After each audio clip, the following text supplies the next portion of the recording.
Your comfort zone is not keeping you safe, it's keeping you enslaved. Every morning you wake up and choose the familiar. You're voting for a version of yourself that's smaller than who you really are.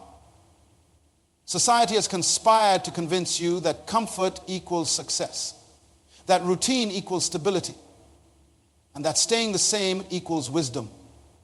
But this is the greatest lie ever told to the human spirit. Comfort is not your friend, it's your enemy disguised as your protector. It whispers sweet promises about security while slowly strangling your dreams, your creativity, and your capacity for greatness. The most comfortable people are often the most miserable people because they've traded their potential for predictability, their growth for guarantees, and their significance for safety. While you're busy being comfortable, life is happening around you, opportunities are passing by you, and your real self is dying inside you. The conspiracy is complete when you begin to believe that this slow death is actually living. Elena Mitchell had everything she thought she wanted: a steady paycheck, predictable work schedule, and 15 years of experience designing beautiful residential homes. Her blueprints were flawless, her clients satisfied, and her reputation solid in the small town where she worked. But something was eating away at her soul, something she couldn't quite name. Every morning, Elena would drive past the magnificent commercial district being developed downtown. Towering structures, innovative designs, architectural marvels that made her heart race with possibility. She would slow down at the construction sites, watching other architects direct crews, building the kind of projects she had dreamed about since college. Projects that challenged every fiber of creative intelligence. Projects that pushed the boundaries of what was possible with steel, glass, and concrete. But Elena never applied for those jobs, never submitted a proposal, never even made a phone call. Why? Because she was comfortable. She was safe. She was trapped in a prison she had built with her own hands. And the bars were made of comfort. You see, Elena's story is your story. It's my story. It's the story of millions of human beings walking this earth right now, carrying within them capabilities they will never use, dreams they will never pursue, and potential they will never release. Elena Mitchell wasn't lazy. She wasn't incompetent. She wasn't lacking in talent or education. Elena Mitchell was comfortable. And that comfort was slowly, systematically, methodically killing everything she was meant to become. The most dangerous place you can ever find yourself is not in a war zone, not on a sinking ship, not facing a wild animal. The most dangerous place you can ever find yourself is in your comfort zone. Because it's the only place where death comes disguised as life. It's the only place where you can be dying while everyone around you, including yourself, believes you're living. Your comfort zone is not your friend. It's not your protector. It's not your safe haven. Your comfort zone is a thief that has been robbing you blind for years. And you've been thanking it for the privilege. Every day you wake up and do the same things, think the same thoughts, associate with the same people, and accept the same limitations. Your comfort zone grows stronger while your potential grows. Most people live their entire lives and never meet themselves. They never discover what they're truly capable of achieving. They die with their music still inside them, their painting still in their imagination, their businesses still just ideas, their contributions to humanity still locked away in the vault of their unrealized potential. This is not just tragic, this is criminal. It's a crime against the future, against progress, against the very purpose for which you were born. The harsh reality is that comfort zones shrink over time. What felt challenging 5 years ago now feels routine. What required courage last month now happens automatically. Your world gets smaller, your vision gets narrower, and your capacity for growth diminishes with each passing day that you choose safety over significance. Elena Mitchell finally woke up on her 38th birthday when she realized that in all her years of designing homes, she had never designed the life she actually wanted to live.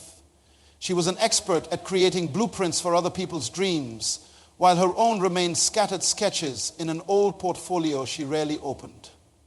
That day, she made a decision that changed everything. She decided to apply for a position with the firm designing the new Civic Center, the most ambitious architectural project the city had ever undertaken. The application process terrified her. The interview made her question everything she thought she knew about architecture. The first day on the job felt like she was learning to walk again. But 6 months later, Elena Mitchell was leading a team of architects, engineers, and designers in creating something that would stand for generations. Something that would inspire thousands of people every day. Something that finally matched the size of her actual capabilities. But here's what haunts me about Elena's story. She almost didn't apply. She almost stayed comfortable. She almost let fear convince her that 15 years of small residential projects was enough. That she should be grateful for what she had. That dreaming bigger was somehow selfish or unrealistic. She almost died with her greatest work still inside her right now, as you hear these words. There are capabilities within you that you have never accessed. There are levels of creativity, intelligence, and impact that you have never reached. There are contributions you could make to your family, your community, your industry, your world that remain locked away because you have chosen the temporary pleasure of comfort over the permanent joy of growth. Your comfort zone is not keeping you safe, it's keeping you small. It's not protecting you from failure, it's guaranteeing failure of the worst kind. The failure to become who you were meant to be. Every day you stay comfortable is a day you rob the world of your unique gifts, your distinctive perspective, your irreplaceable contribution to the human story. The person you are right now is not the person you have to remain. The limitations you accept today are not the limitations that define your tomorrow. The boundaries you respect in this moment are not the boundaries that will contain your future. But none of this changes until you make a conscious, deliberate, intentional decision to step outside the invisible prison you have built around your life. Elena Mitchell discovered something that will change your life forever if you let it. She discovered that the person she was inside her comfort zone and the person she became outside her comfort zone were two completely different people. One was surviving, the other was thriving. One was existing, the other was living. One was safe, the other was significant. The question is not whether you have what it takes to leave your comfort zone. The question is whether you have what it takes to stay in it. Knowing what it's costing you every single day. Your brain was designed to keep you alive, not to make you great. This is the fundamental truth that explains why breaking free from your comfort zone feels like fighting against your own nature. Your mind has an ancient security system that was programmed thousands of years ago when survival meant avoiding anything new, different, or challenging. Every time you consider stepping outside your familiar routine, this system screams danger signals, floods your body with stress hormones, and convinces you that staying put is the wise choice. But wisdom and survival are not the same thing. What kept your ancestors alive in caves is now keeping you dead in cubicles, dead in relationships, dead in the same patterns year after year. Your brain cannot tell the difference between a saber-toothed tiger and a job interview, between a cliff edge and a business opportunity, between physical death and the temporary discomfort of growth. It treats them all as threats to be avoided at any cost. This is why David Kim spent 3 years carrying around a revolutionary idea in his laptop, never showing it to anyone who mattered. David was a software developer with a vision for an application that could transform how people manage their daily schedules. He had prototypes, market research, and a detailed business plan. But every time he thought about presenting his concept to investors, his ancient brain would activate its alarm system. His heart would race, his palms would sweat, and a voice in his head would whisper all the reasons why he wasn't ready, why the idea wasn't good enough, why he should wait just a little longer. For 3 years, David refined his application in isolation. Convinced he was being diligent and thorough, he added features, adjusted algorithms, and perfected presentations that no one ever saw. He told himself he was preparing, but he was actually procrastinating. He was feeding his comfort zone with the illusion of progress while avoiding the one thing that would actually move his life forward, showing his work to people who could help him succeed. Then David's worst nightmare came true.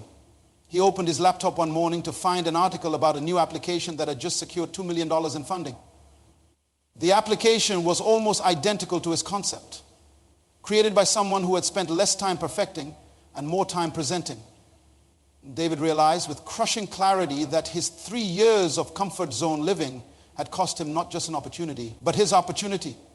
The window had closed while he was still polishing the glass. This is how comfort zones operate. They don't announce themselves as limitations. They disguise themselves as wisdom, as caution, as responsible planning. They convince you that you're being smart when you're actually being scared, that you're being careful when you're actually being cowardly. They make delay feel like preparation and procrastination feel like patience. The human brain creates comfort zones the same way rivers create canyons. Gradually, consistently, almost imperceptibly. Each time you choose the familiar path, you deepen the groove. Each time you avoid the challenge, you strengthen the walls. Each time you pick safety over growth, you make it harder to choose differently tomorrow. Your neural pathways literally reshape themselves around your habits, making comfortable choices feel automatic and uncomfortable choices feel impossible. But here's what David discovered after his painful wake-up call, and what you need to understand about your own mind. The same brain that creates comfort zones can also destroy them. The same neural plasticity that traps you in familiar patterns can also free you from them. Your brain is constantly rewiring itself based on what you repeatedly think, feel, and do. This means your comfort zone is not a permanent structure. It's a temporary construction that you rebuild every day through your choices. The moment David stopped feeding his fear and started feeding his courage, everything changed. He took his next idea directly to potential investors within 2 weeks of developing it, not because it was perfect, but because he understood that perfection was just another word for procrastination. He learned that timing beats perfection, action beats analysis, and courage beats comfort every single time. Your comfort zone grows stronger with age if you let it. The things that challenged you at 20 feel impossible at 40 if you spend 20 years avoiding challenge. The dreams that excited you as a young person become fantasies you dismiss as unrealistic if you spend decades choosing security over possibility.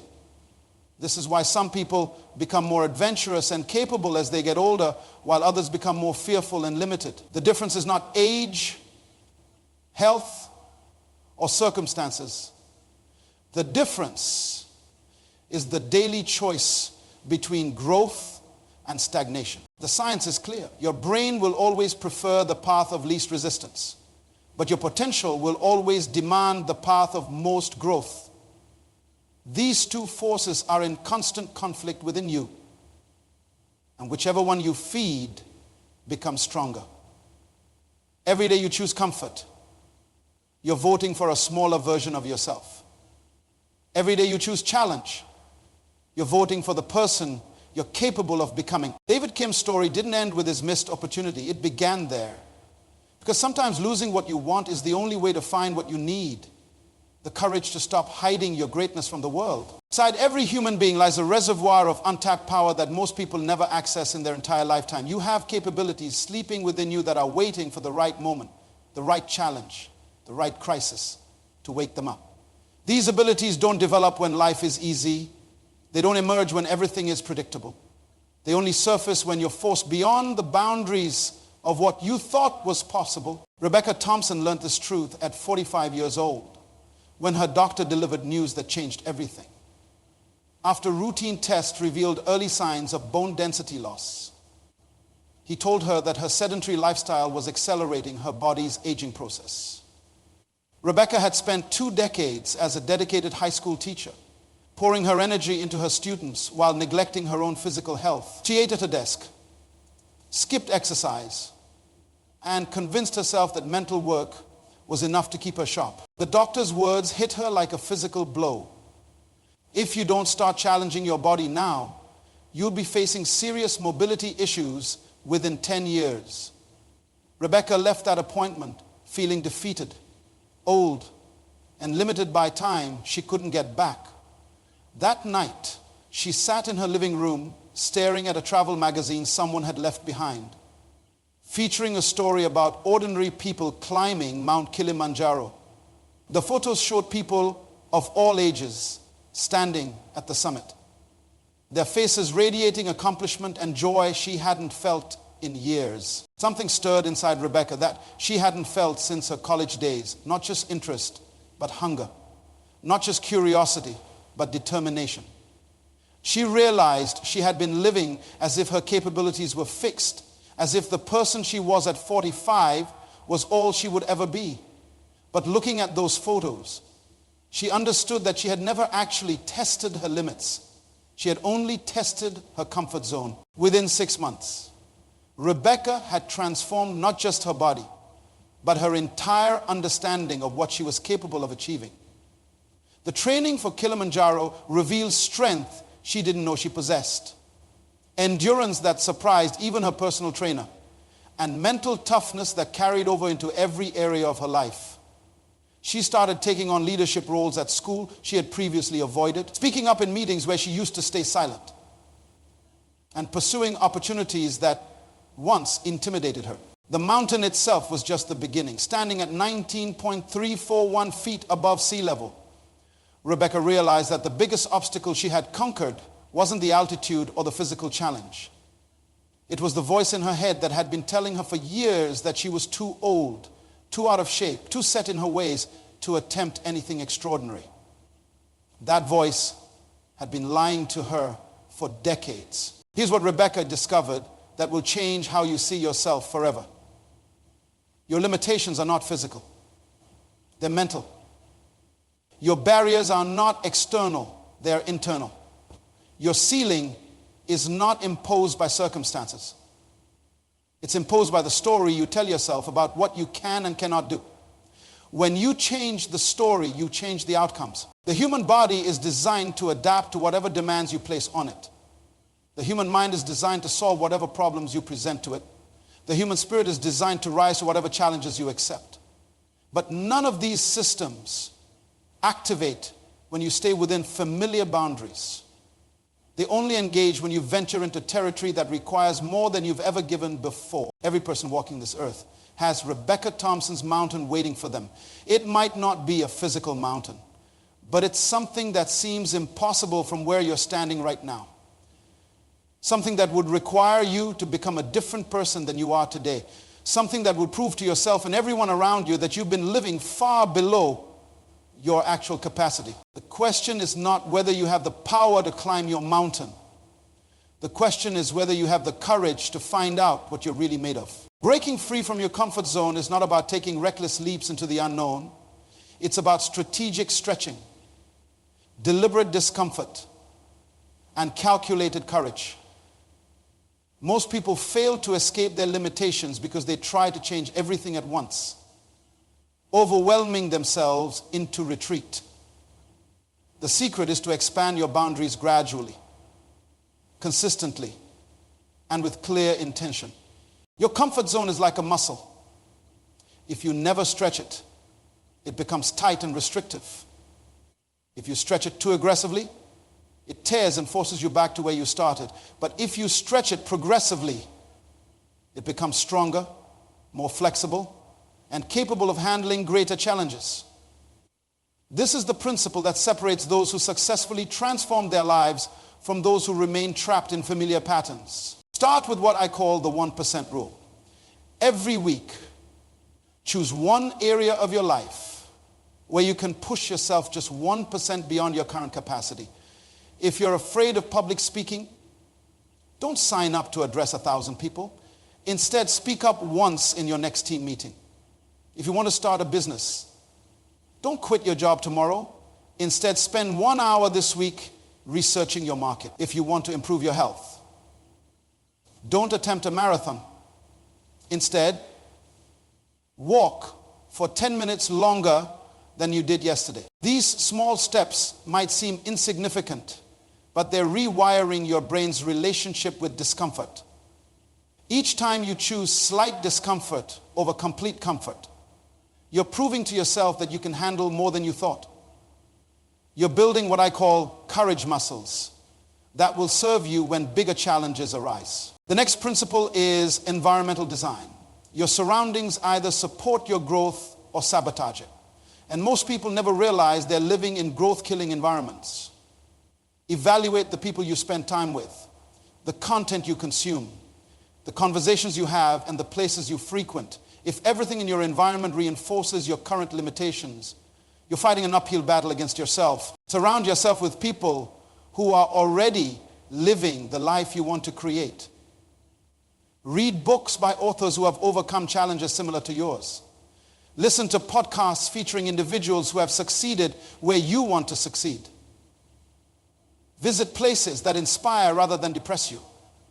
Your environment should be constantly whispering possibilities, not limitations. Accountability is the third pillar of your exit strategy. Most people keep their growth goals secret because they're afraid of judgment if they fail. This is backwards thinking. When you make your commitments public, you create external pressure that supports your internal desire to change. Find someone who will ask you tough questions, celebrate your progress, and refuse to let you make excuses when you're tempted to retreat. Track your progress with metrics that matter. Don't just measure outcomes, measure courage. Count the number of times you chose discomfort over comfort this week. Record the moments when you said yes to opportunities that scared you. Document the instances when you spoke up instead of staying silent. These courage metrics are often more important than traditional success metrics because they predict future growth. The final element is celebration. Most people only celebrate major victories while ignoring the small wins that make major victories possible. Every time you step outside your comfort zone, regardless of the outcome, you've won.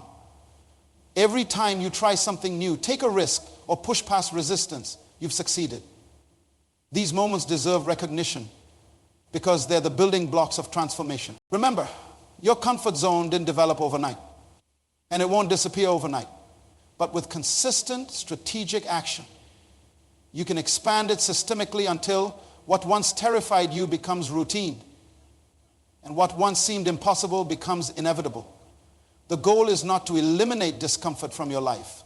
The goal is to become comfortable with discomfort, to see it as a signal that you're growing rather than a warning to retreat.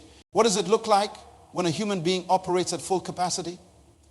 What happens when someone finally breaks free from the invisible chains of comfort and steps into the fullness of their potential? The answer lies in understanding that your life is not just about you. Your breakthrough becomes a bridge for others. Your courage becomes a catalyst for transformation that extends far beyond your personal circumstances. This truth became crystal clear through the story of Marcus Williams, a janitor at a major corporate headquarters who carried within him a vision that would eventually change thousands of lives. Marcus had worked the night shift for 8 years, cleaning offices, emptying trash bins, and maintaining the building where high-powered executives made decisions that affected entire industries. But Marcus was more than his job title suggested. He was an observer, a thinker, and a man with an idea that grew stronger every night he walked those corridors during his shifts. Marcus noticed something that the executives missed during their busy days. He saw the waste, the inefficiency, the environmental impact of a corporate culture that treated resources as limitless. Paper was discarded after single use. Electronics were replaced instead of repaired, and energy was consumed without consideration for conservation.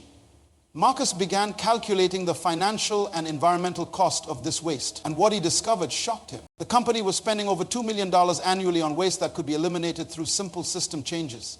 Marcus had ideas for recycling programs, energy conservation protocols, and resource management strategies that could save money while protecting the environment. But who was going to listen to suggestions from a night janitor? His comfort zone whispered that he should stay in his lane, keep his head down, and be grateful for steady employment for 3 years. Marcus carried these ideas in a notebook he kept in his back pocket, adding observations and calculations but never acting on them. His comfort zone convinced him that his education level, his job title, and his position in the corporate hierarchy disqualified him from making meaningful contributions. He told himself that smart people were already handling these issues, that his insights weren't valuable. Stepping forward would only result in embarrassment or job loss. But something changed the night Marcus witnessed a conversation between two executives discussing the company's struggle to meet new environmental compliance standards. They were considering hiring an expensive consulting firm to develop sustainability strategies. Marcus realized he was listening to people pay others to solve problems he had already solved in his pocket notebook. That night, Marcus made a decision that terrified and thrilled him simultaneously. He decided to write a comprehensive proposal outlining his observations and recommendations. He spent the next month researching, refining, and preparing a presentation that would either transform his life or end his career. He knew he was risking everything comfortable and predictable about his existence. When Marcus finally requested a meeting with the facilities manager, his hands shook as he handed over his proposal.